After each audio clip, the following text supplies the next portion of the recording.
Bekiretako komentu honetan, izan zuen Lasarte horiek bere jaiotza formala. 100 urteetan adierazitako nahiari erantzunez, hemen bertan lortu zuen udalerria izatea. Ez zen hutsetik sortua. Mendetan zehar, udalerri molderik lortu ez bazuen ere, nortasun indartsua azaldu izan zuten bertakoek, herri sustrai sendoak zituztela agertaraziz.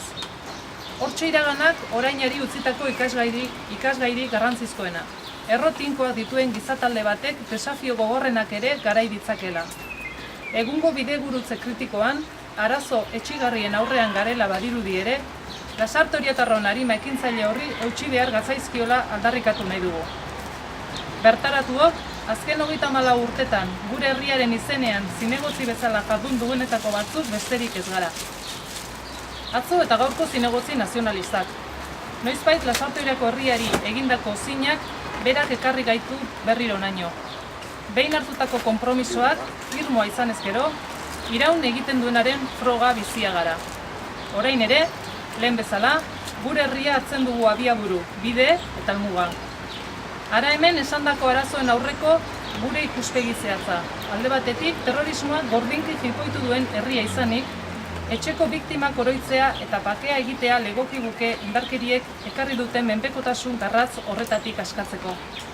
Badago zer hobetzea bizikidetasunaren eremu horretan, gure jatorriko aniztasun aberatsa kamustu gabe. Bestaldetik, Lasarte Oriako ekonomiaren egoera txarra da. 1500-etik gorako langabetuen aurrean, herri asmo esperantzagarrien premiarik handiena dugunean, norabiderik gabe gelditu garela dirudi. Ez da debaldeko kritika, orain lidergo kooperatiboa behar dugu. Udala, gizarte eragile eta bertako ekintzaileak batera jartzea helburu duen ekinbide indartsua.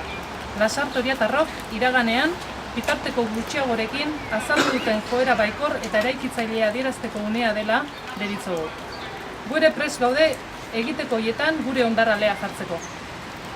Egoera kritikoetan sortzen omen dira ekimen baliotsuenak. Lastasunaren aurrean erantzukizunaren deiari bai esaten zaiolako agian.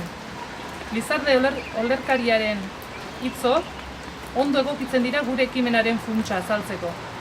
Egona ez da, aritzea bai. Hila ez da, bizitzea bai. Egia bai da, gezurra berriz ez. Aritzeko beharra dugu, bizitzeko nahia dugu. Oinarri sendoko bizitza, etorkizunaren zordun garenez, itxurakeriaren apustu axolagabe batean xautu nahi ez duguna hain zuzen ere. Horregatik sortu dugu bai, egiatasunean bizi eta auzolanean aritzeko prest dodenen gizarte esparrua. Hori da bai, bakea, askatasuna eta ikurrina. Bakea, indarkeriaren garaiari bukaera emateko.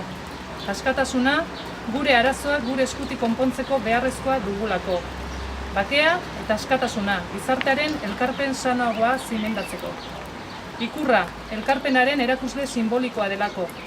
Bi ikur dira gure arteko baterapen hori egokien azaltzen dutenak. Euskotar ikurrina eta Lasarte Orietar bandera. Iragan aldian, 11 zatiketa eta borroka bizi ditugu gure artean. Hala ere, biztan da katea ez dela eten.